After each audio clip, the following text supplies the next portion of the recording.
This is from Bernie Sanders. I'm delighted that the Congress was able to avoid a painful and unnecessary shutdown. I'm also pleased that the programs working families need were not cut and that there was a great increase in funds for disaster relief, which will help Vermonters rebuild from July's terrible flooding. Now, just imagine he just said that. Now, what's wrong with that standalone? What's wrong with that tweet? Standalone. Now, why would that tweet not get the bulk of likes unless there's some sort of superficial amplification here? Superficial amplification of Ukraine, pro-Ukraine stance. Do you think Elon's Twitter engages in stuff like that? I certainly do. There's a stark contrast here we're going to see, and it's going to show two different sides of the same Ukraine funding issue. But it's weird that the progressives, and in this case, literally, they don't even have I don't know if she's corporate or not, but they have Barbara Lee representing the pro-Ukraine side. And then you have Marjorie Taylor Greene representing the anti-Ukraine side. So let's listen. 216. For what purpose does the gentlewoman from Georgia seek recognition? Mr. Chair, I have an amendment at the desk. The clerk will designate the amendment. Amendment number 42, printed in Part D of House Report number 118-216, offered by Ms. Green of Georgia. Pursuant to House Resolution 723, the gentlewoman from Georgia, Ms. Green, and a member opposed, each will control 5 minutes. The chair recognizes the gentlewoman from Georgia. Thank you, Mr. Chair. My amendment would prohibit funds from being provided to assist Ukraine. Over a year and a half ago, Russia invaded Ukraine. But now the United States has basically taken over Ukraine and is fighting a proxy war in Ukraine that we never voted for. We are funding their government. We are paying for their small businesses. We are paying their farmers. We are handing military equipment and weapons over to Ukraine and paying for their war.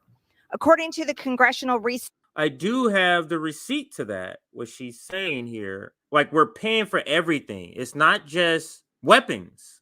Like, we are funding salaries and pensions, like so much more than just weapons here. Let me go to this other video. I'll bring it up. And it's only 4 minutes, and then we'll get back to the Marjorie Taylor Greene part of this, and then we'll discuss the.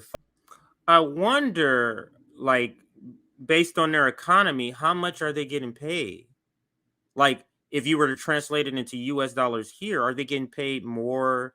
This piece completely got the wrong reaction. So they obviously are using, this is what they do in American media, war propaganda especially. They use these heart-tugging stories in order for you to invest in an imperialist power, their imperialist empire, military. So, and that's what they're doing here, because you can tell, there's millions of heart-wrenching stories that from people due to our wars, our invasions, like Somalia, like Syria, like Afghanistan. You get what I'm saying? So let's continue with some of the other things that they do. I do want to, actually, I'm just going to let it play. Okay. Could we use $25 billion? What would $25 billion transfer into checks for every single American adult? What would that translate into? Why is he giving 60 minutes? Ought to be ashamed. Like I said, I think this was supposed to be a emotional tugging segment to get you to want to. It had a completely different backlash or reaction than they expected. I'm assuming they didn't expect to have this negative sort of backlash that they've been getting. 1,000 Ukrainians dead. You see how they view lives outside of American lives, even white American lives? They lost all the people. Look at that. Look how clean we get out of it. And even Ukraine, how do you hear that and not go, what? Like, how do you hear that? But let's get back to the other video. $1 billion in total assistance to Ukraine. Every single year, the United States spends billions of dollars on foreign aid, much more than any other country. Ukraine has now taken the top spot. The $50 billion state and foreign operations bill includes an unspecified funding amount for Ukraine. Section 7046B2 would make funds available for Ukraine to support the ability of the government of Ukraine to defend their sovereignty and withstand the impacts of Russia's invasion, combat corruption, and promote transparency and democracy. This is nothing more than a blank check for Ukraine that Joe Biden's State Department will. Why isn't this AOC, Ilhan Omar, Ayanna Pressley, is it Summer Lee, Max Frost? Why isn't this what they're doing? The left claims to be anti-war. Where is the anti-war left in this case with Ukraine? Or is the professional managerial class anti-war left, better known as the NATO left? They're only anti-war with past wars. We shouldn't have done that. Will get to right. And even more dangerously, they get to waive oversight claiming national security. All this will do is fuel another never-ending war and push the United States even closer to the brink of nuclear holocaust.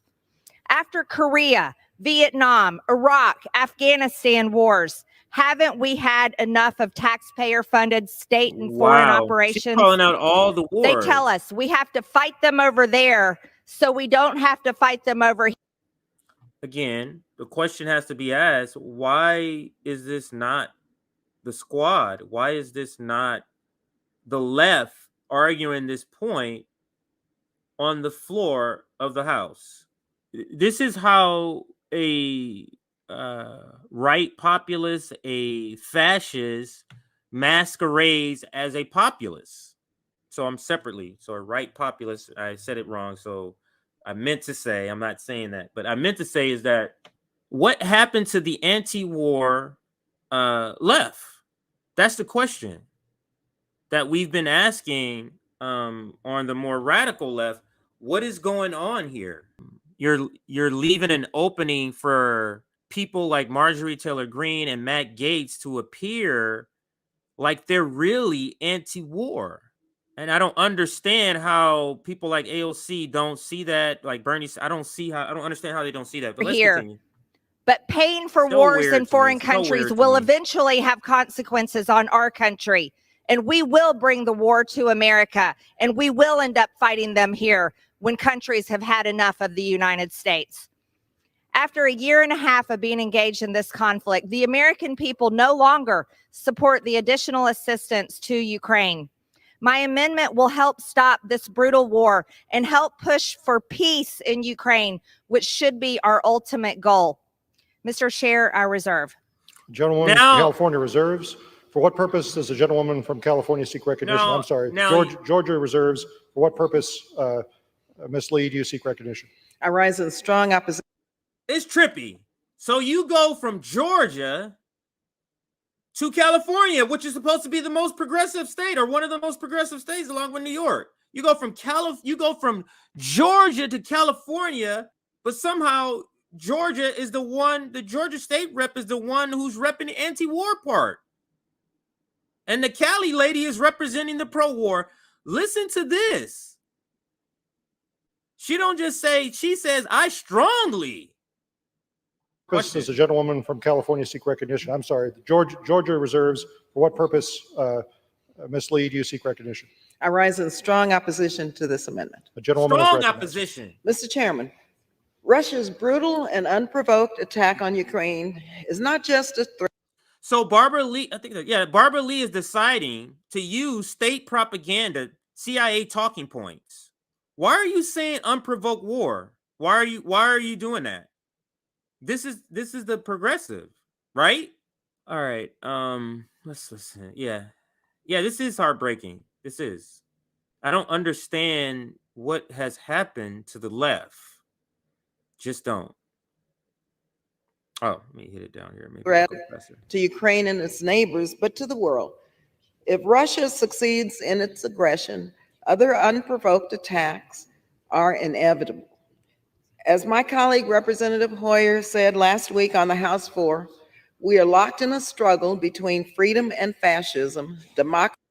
That's literally, is that written by the CIA, Barbara? Who wrote your speech? Because you're that speech is clearly wrote by a Hollywood writer, maybe a Hollywood writer. That's complete fiction. Do I need to bring up the Rand Paul video where he's saying, "What are you talking about? A democracy? They canceled their elections. How do you cancel election and still call yourself a democracy?" And let me just add this point. I do believe, and I said this in the video, I think it was yesterday, I do believe the United States is the one who ordered them to do that, to cancel that, because they don't want to have to deal with an election where the people who are feeling the brunt, 400, my brother, my this, and all these people have died. Of course, I want to vote for a candidate who's saying I want to end this war. It complicates things. So I think since the United States is the one running things, and don't let them tell you the Vladimir Zelensky, he's given instructions. The top, it comes from Washington, D.C. But yeah, these are State Department talking points that she's saying here. And this is from Barbara Lee. You just can't trust these progressives, boy. If Russia succeeds in its aggression, other unprovoked attacks are inevitable. As my colleague Representative Hoyer said last week on the House floor, we are locked in a struggle between freedom and fascism, democracy and despotism, might and right. The war in Ukraine is that struggle manifest. Ukraine's democracy is being undermined every single day. Entire cities have been demolished. Women and girls are being sexually abused by Russian soldiers. Hospitals and schools, which should be safe havens, are being intentionally attacked. Did she say women and girls are being sexually? Do you know how many times they have said that at every war? Wow. And Barbara Lee, did she write this? This is just terrible. Thousands of innocent children and their families have been brutally murdered. Millions of Ukrainians have been forced to flee their country. Colleagues, we must continue to ensure that Ukraine has the funding and support it needs to defend itself, and that vulnerable people continue to receive life-saving assistance. And I urge my colleagues to oppose this amendment, and I reserve the balance of my time. So that's Barbara Lee. Y'all like that one? Sounding like a neocon. And now, Barbara Lee, I guess she's considered progressive, and I only give her that consideration because that's what I was told. If I wasn't told that people see her as a progressive, I would not have guessed that by what she says. I would have just thought, because up until this point, I saw her face all the time. I don't know every person's name, but when I did find out her name, that's when I was on Twitter a lot more, about 3 or 4 years ago. If you never told me she was a progressive, I would have never thought that by her own, just going off of the things she says like this.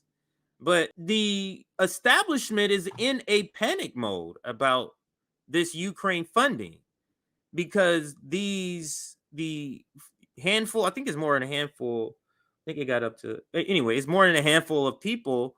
It's not the majority, but it's more than a handful that don't want this funding.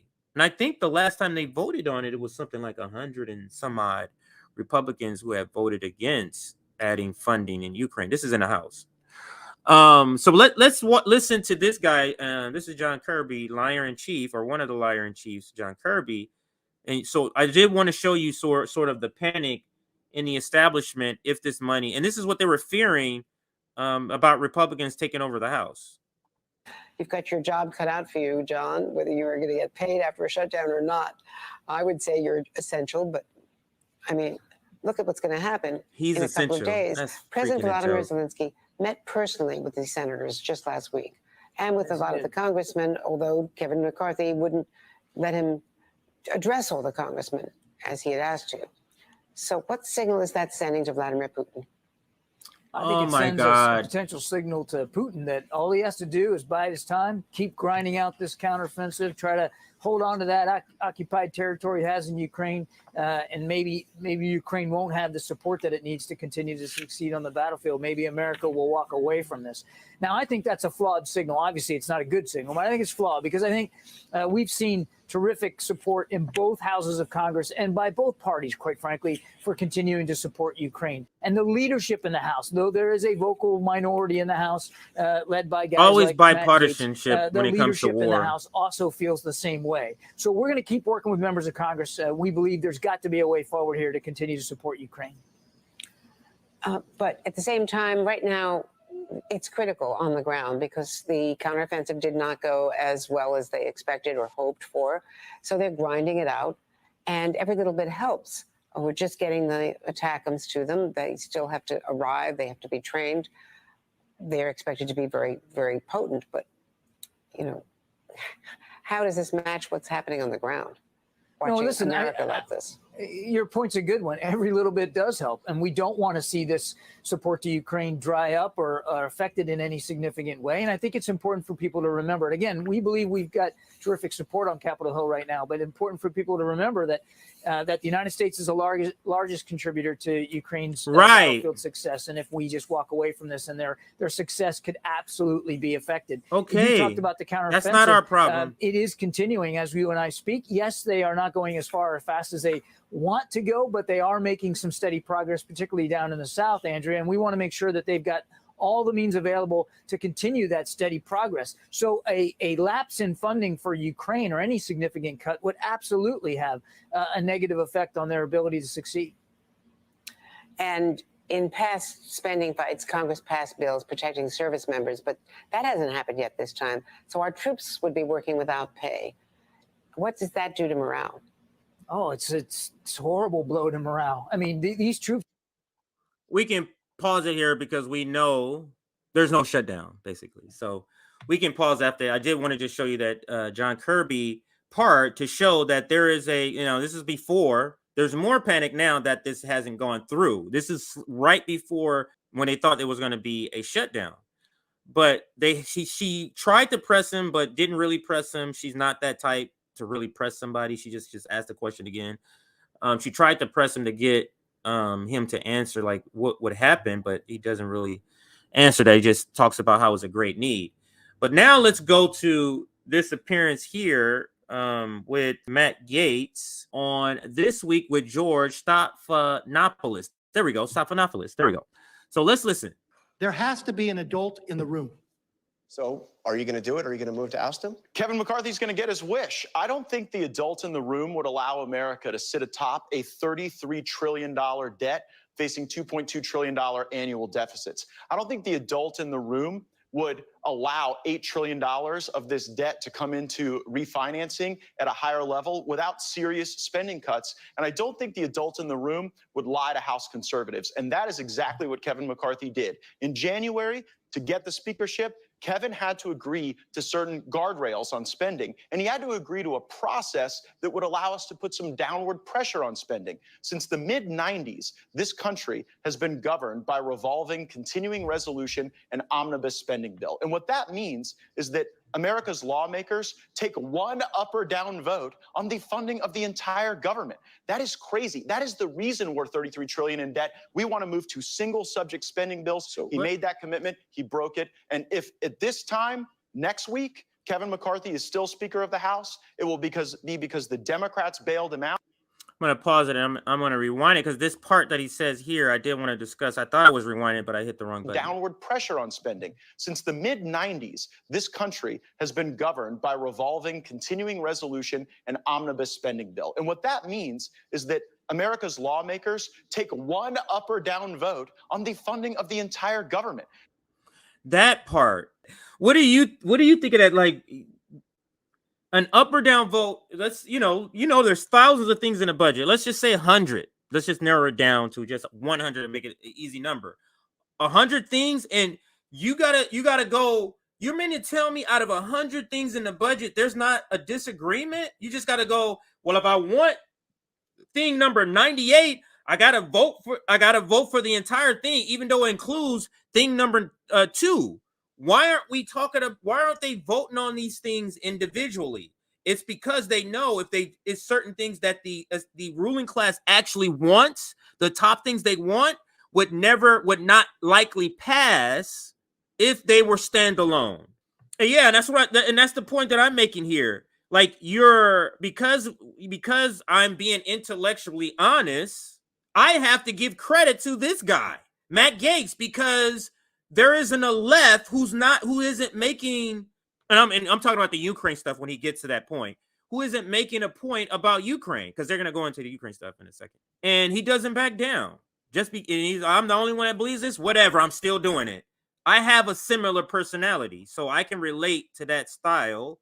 And I think I would never run for office, but if I ever just magically became, this isn't a hypothetical, whoever I would absolutely have strategies like this, but from a left perspective, which is what we want the squad to do. We want them to be this sort of relentless in their beliefs and willing to go to bat in this way.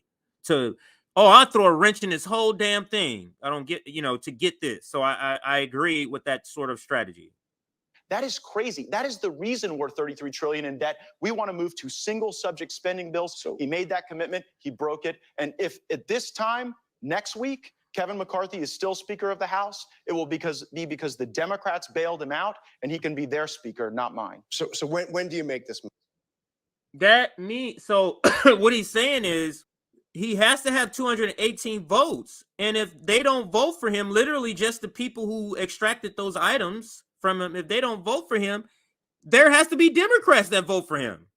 There's no way, there's no getting around that. Democrats have to vote for him in order for him to become Speaker of the House again. And will they do that? I don't know, but there is video of AOC saying she would vote to oust him. I don't know if she would vote to necessarily keep him, but we're going to get to that video with AOC in a moment. I'm getting it set up in the background. But let's finish a little more of this and what he says. There's a very interesting interaction here. You'll be seeing it this week. This week, okay. That's why I came on the show this week. Now, look, it takes only one person. He didn't get the joke. To call for a vote to remove him, so-called motion to vacate.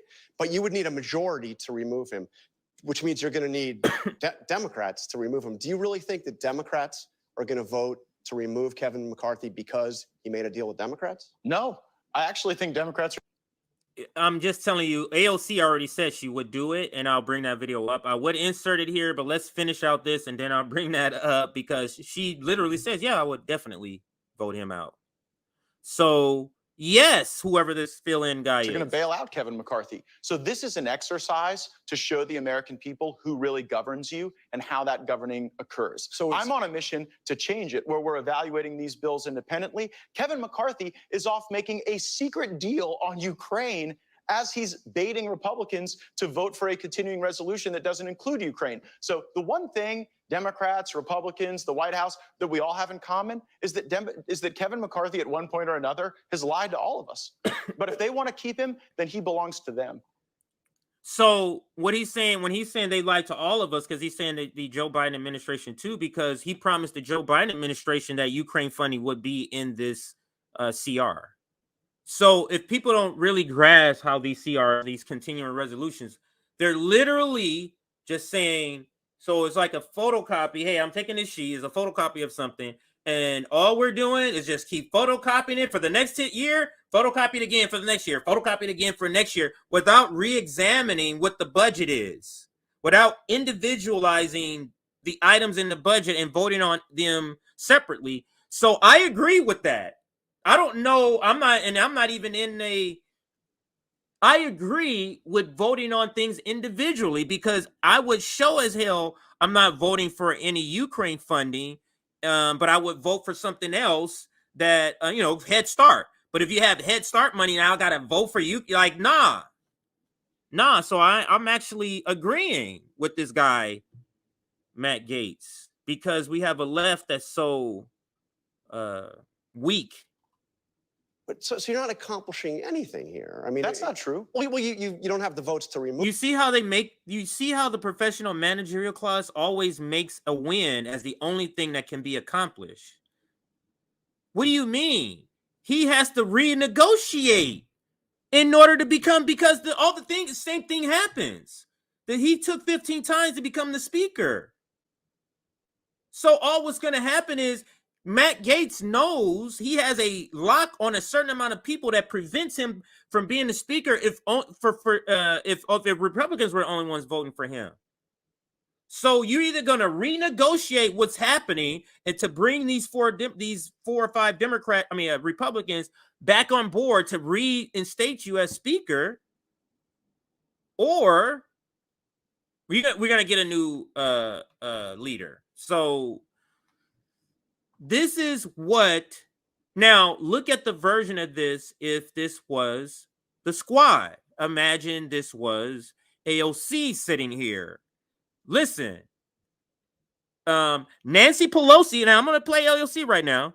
Nancy Pelosi made, in when it took her 15 times to become the speaker, she made certain promises to us. She said she was bringing up a vote for defund the police. She said she was bringing up a vote for Medicare for all. She said she was going to do these other things. She said she was going to do it, and she hasn't done none of it. So we're going to bring a motion to vacate the speaker. Why isn't this happening this way? These people are so weak. Let's continue here. Move him. Well, by the way, I don't know until we have him. And by the way, I might not have him the first time, but I might have him before the 15th ballot. That's the number of ballots Kevin McCarthy needs. So are you going to do this every day like you had suggested? Or are you going to like go I don't understand. Why is that funny? Why is this establishment representative making it seem like that's so childish and silly? No, that's democracy. He has a belief, and that's why I said I could be in the ocean by myself with my opinion by myself. I have zero problem standing alone against a sea of people. I have zero issue. Like if I feel like I'm right and I have the points, like he's had points from his perspective. I'm not saying they're my points, but there's points from his perspective. I will stand alone by myself. No issue. So I get this tactic, and I think this hardline stance is the tactic that the squad should be using. Voting over and over and over again? I am relentless, and I will continue. Yes. Imagine every time she didn't bring up Medicare for all to the floor, if this was the squad that did this, yeah, we're going to put a motion to vacate every damn day, Nancy Pelosi. Because guess what? They have to take up the motion to vacate above all other business first, and then they can get to the, So yes, I will be doing this every day until you do. Why don't we have people like that? Continue to pursue this objective. And if all the American people see is that it is a uniparty that governs them, and that it is always the Biden, McCarthy. Who is Matt Gaetz? He's saying uniparty? What is this? Is this Twilight? Am I on the Twilight? I'm looking at the comments here. Are anybody else tripping that this is coming from Matt Gaetz? Does he always talk? I don't listen. Like the last time I cover him when he torched Jank, I covered that. Oh no, I covered when he was talking. He was questioning a military guy in Africa. He was talking about how they train the people that do coups. So yeah, I guess he does have some things, man. Because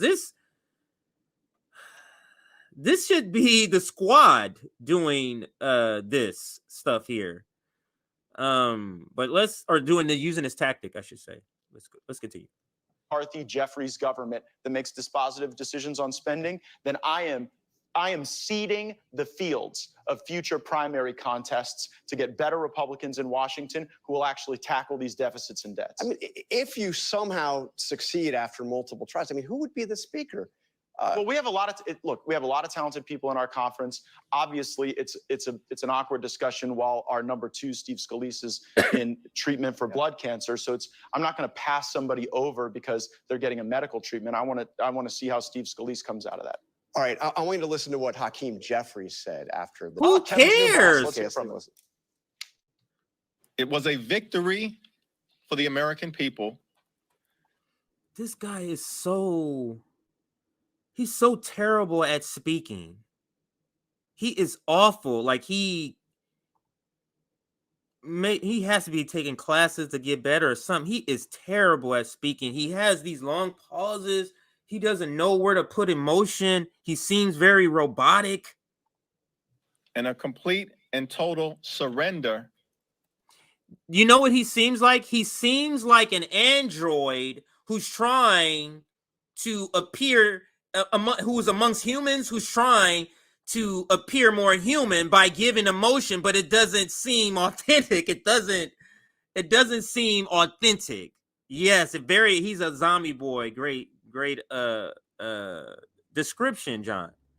By right-wing extremists who throughout the year have tried to hijack.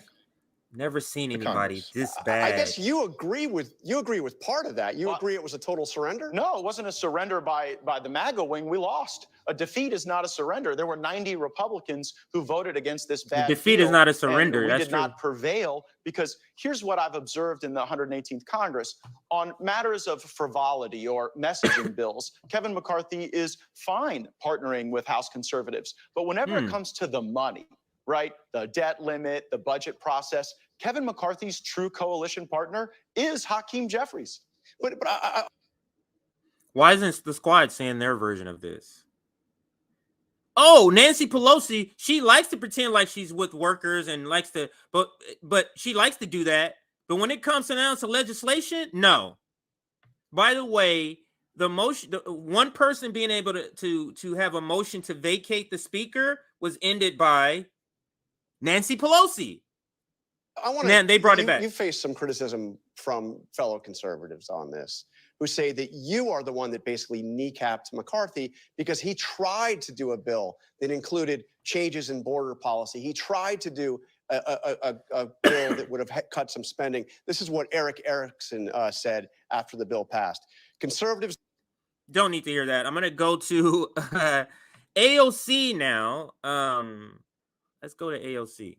Now, I'm only going to AOC so she can talk about what's happening to Kevin McCarthy, because what's happening to Kevin McCarthy is there's a lot of broken promises, but the deal he tried to make or did make with Democrats, I think he said with the Senate, the Democrats, because they run the Senate, for Ukraine funding was a secret deal.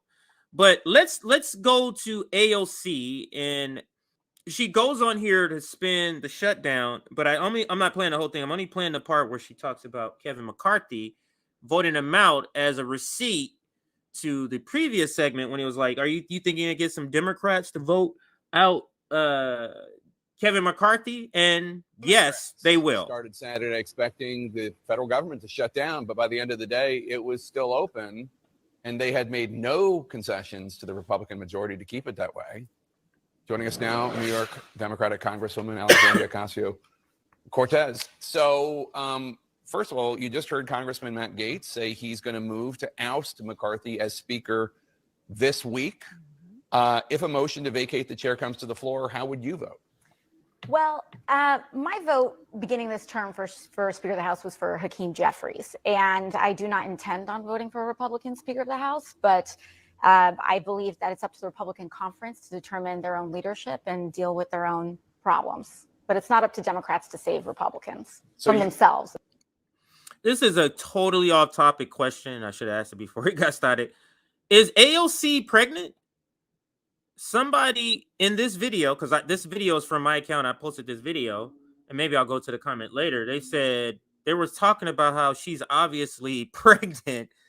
Somebody was saying, I'm looking at her in his interview, she's obviously pregnant, and they were mentioning something else about them buying a house or something.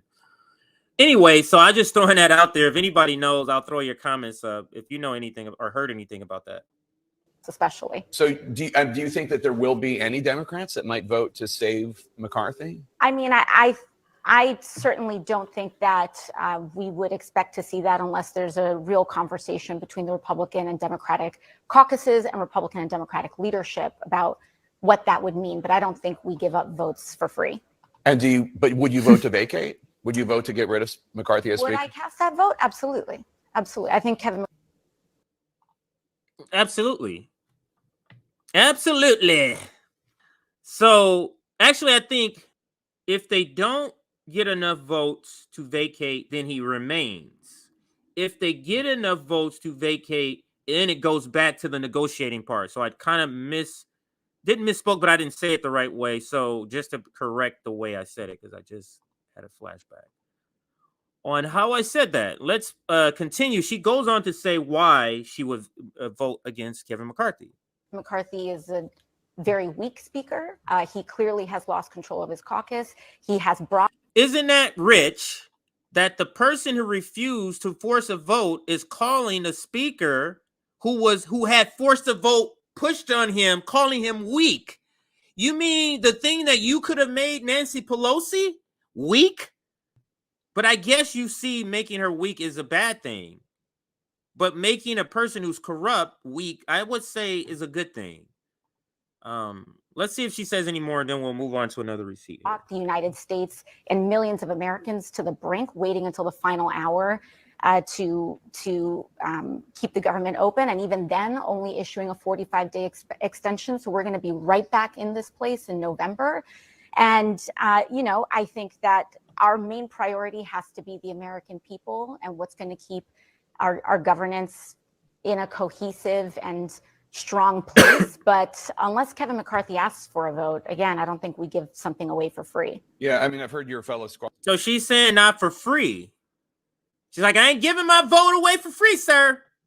Like, what could they get? Maybe he's going to go into this question. I can't remember. I watched so many interviews. Maybe it was this one. He talks about power sharing, where you would negotiate. Well, we'll vote to keep you speaker, but there has to be some sort of power sharing agreement. Wow.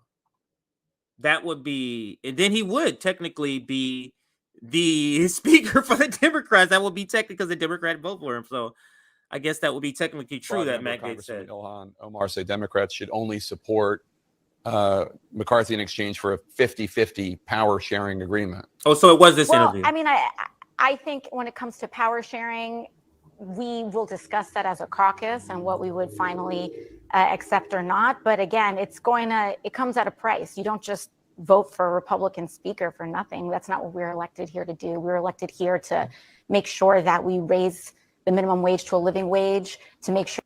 Now we're going into the talking points, which I don't have time for.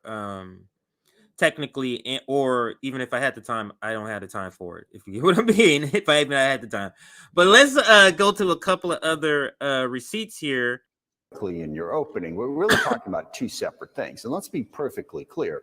Ukraine funding has nothing to do with the government shutdown. Nothing. It's a separate issue that we are debating. But, that's an outright lie. So what MSNBC does a lot is they bring on the rhinos, what hard right GOP. I said ROP. Hard right GOP would call a rhino. That's who they bring on just so they can be like, Republicans agree too. So let's listen to this guy speak about it, and it says because is the Ukraine conversation is wrapped up in the conversation with the shutdown. If Kevin McCarthy wanted to pass a CR that would keep the government open without Ukraine funding, I guess, he could do it if he was the Speaker of the House. Oh, wait, he is the Speaker of the House. So if he wanted to put that bill on the floor, which he did, put that bill on the floor. And that's what passed. Look, the Republican plan here is to shut down the government and then try to lie their way to blaming everybody else for it.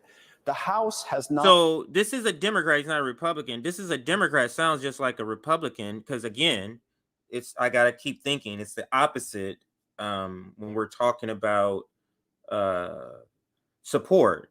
The Democrats are trying to make it seem like this is not about Ukraine, and it's absolutely about Ukraine. That's why the Senate, controlled by the Democrats, has Ukraine funding in it, and the House, controlled by the Republicans, doesn't have Ukraine funding in it. But he's telling you this is not about Ukraine. Now, it is about other things, but Ukraine is definitely front in line as far as why we're here, why the shutdown took so long. One of the reasons. CR. Meanwhile, the Senate is trying to pass a bipartisan CR, and McCarthy and his allies are recruiting Republican senators to try to undermine that effort and drag it out past the deadline. They are doing everything they can to shut down the government. So that's one. No, Two, that's on what you Ukraine, guys did. Described it perfectly.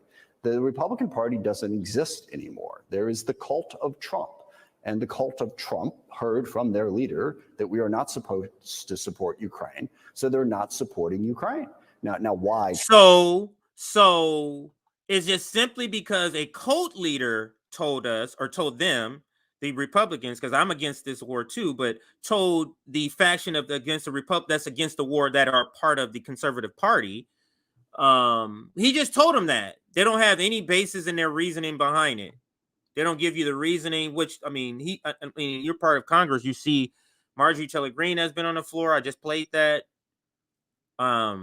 So they pretend like they don't have reasons behind it, which is just disingenuous.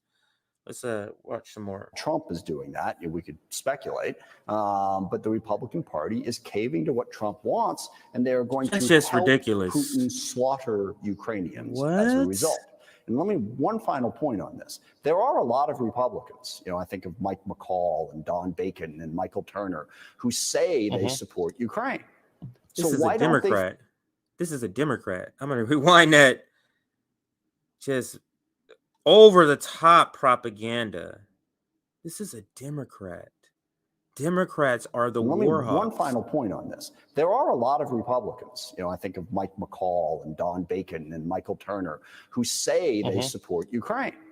So why don't they force a vote on a Ukraine supplemental? I mean, Matt Gaetz can just, So I didn't go back further enough, so let me go back a little more.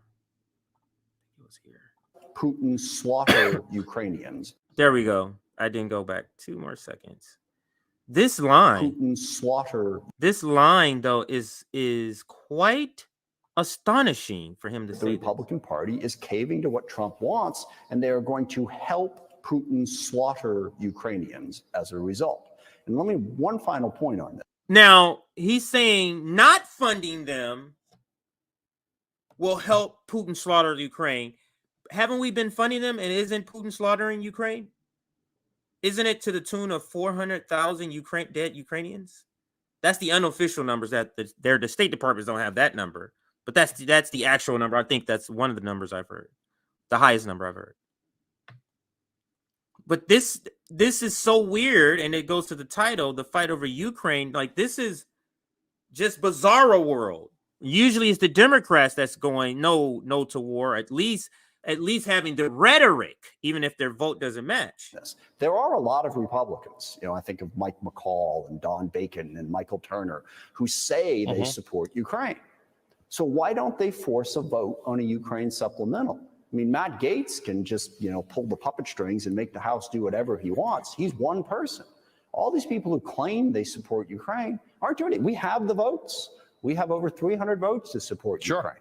So, yeah, those are the two issues, and I think you identified them perfectly. Congressman, I want to ask you about this. Russia is a major adversary in the United States. It's an expansionist country. There's no good reason Russia has to be an adversary, but Russia has chosen a path that has caused it to be an adversary. Let's roughly say we're spending $40 billion a year on this. So, if you didn't know, what is his name? Velshi? And this is something that if you told me before the Ukraine war, which anchors would be the most hawkish, I would not have picked Ali Velshi. But he is, I'm trying to think if there's one more outwardly. No, I think he's probably most outwardly hawkish, where he doesn't even try to hide his opinion. And he seems to be overzealous about the fight, more so than the Congress people. So let's listen to Ali Velshi here. but Russia has chosen a path that has caused it to be an adversary.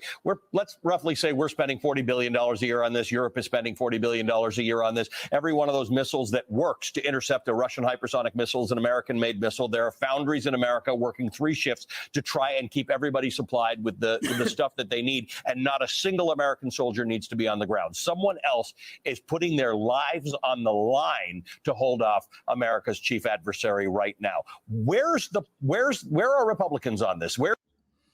And it's so funny how the people who say that, they have no moral compass about saying that. Oh, Lindsey Graham said it in another video. They have nothing to say about that. Like, we're not losing any lives. Can you finish the sentence? Other people are losing lives. That's the deal? You're trying to act like this is a good deal? It's only a good deal if you think American lives are more valuable than anybody else's lives. If this is that American exceptionalism coming in right here. Let's see here. I'm going to play it and read some of your comments and see what you guys talking about. Here's the national security concern. Russia is looking to take over another country, and by the way, may look to take over another country. Look, see what I mean? Like, he's he's the most excited anchor about this. We don't need a piece of this. Well, you get 2 groups. You don't need a You've piece got the of this. pro-Putin caucus that Liz Cheney memorably described as the Putin wing of the Republican Party. And then you've got the cowards. This is a Democrat. Oh, okay. He's a ranking member on the armed service. Oh, okay. He's from WA. That's Washington State, not Washington D.C. Really? Wow. Did not know that this. I mean, I don't know if I know this guy as much. I've heard of him a couple times, but this guy is terrible. That Liz Cheney memorably described as the Putin wing of the Republican Party. Wing. And then you've got the cowards. Because they have the ones difference who of agree with everything you opinion. just said, but are unwilling to stand up to Trump or Marjorie Taylor Greene or any of these people to defend the principles and the interests of the country. This sounds and the like world. a Republican. Now, That's why I assumed earlier. He sounds like a because people like Trump, they sort of see Putin as he presents himself as sort of a. I should have said it differently. This sounds like the more traditional Republican that I'm used to hearing about war. They sound just like this. And a traditional liberal, back when liberals used to mean progressives, now it doesn't mean the same thing. But back when they used to use the word liberal, but it used to mean progressive, what we use progressive to gay. Matt Gaetz sounds like that in parts where he's talking about Ukraine only, not all the other crazy stuff he talks about. But that's I don't know. It's just me that is this type of stuff is shocking. A white nationalist autocrat. They're sympathetic to that, which is really frightening. But then you've got all the other people who know this is wrong, but don't have the courage to stand up to the Trump cult in their own party. That's why we are where we are. The Democrats are the war party. This is Senator Bennett. And he explains why he's so concerned about lack of Ukraine funding. Let's listen. What the bill does not include. That's why I was playing it. I just looked in the chat and I was like, hey, what is going on? So let me rewind it so you can see it. But I prefaced it the right way. I don't need to restate what I said. And here we go. BC News now reporting that one senator is holding up the bill concerned about aid to Ukraine. The House passed the 45-day stopgap funding measure with bipartisan support earlier today. The bill includes money for disaster relief, keeps the government open until November 17th. What the bill does not include is aid to Ukraine. The House vote was a U-turn from House Speaker Kevin McCarthy, who ditched demands from hardline Republicans and relied on votes from Democrats to get a continuing resolution over the line. But the bill does not include further aid to Ukraine, and that is a problem for Democratic Senator Michael Bennet. NBC News says he is reportedly holding up the Senate vote on the CR, citing concern over the lack of funding for Ukraine. Now, this is so crazy that the Democratic Party is the pro-war party, and Marianne Williamson had the audacity to sort of be offended when Jimmy Dore suggested that in the interview they did. She made it seem like that was way out of bounds. What is she watching? Is what he told MSNBC before the House vote. I don't have. You know what? Somebody should ask Marianne Williamson what are her thoughts on Ukraine funding not being included. Somebody should ask her this question about what's happening with the Ukraine funding. Have any idea whether the money for Ukraine, for example, is in the bill? It sounds to me like Democrat it's not in the bill. from Colorado. I guess one thing I would worry a lot about is if we come this a back here in progressive? 45 days and there is no way to get these right-wing, extremists in his party to support the continued funding for Ukraine, which is the whole world is watching this. Vladimir Putin's watching this. Who? They care so much about what Vladimir Putin has to say. I like these late night Sunday streams. Maybe I'll start doing this. I do like, because right now it's approaching 9:30 and I'm gonna be getting off here soon. 9:30 on the East Coast. But yeah, it's approaching that time. But is Michael Bennett?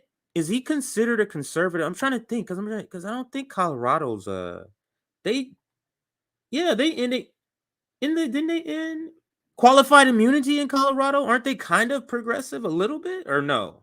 Or just a little bit better than the corporate Democrats? I don't know. But if he's okay, he said no. Hell no, he's not. He's always been a corporate. Okay, so I don't know who this guy is. So no, let me put those comments up. He's always been a corporate Democrat. Yeah, and Putin is not watching these mediocre neoliberals.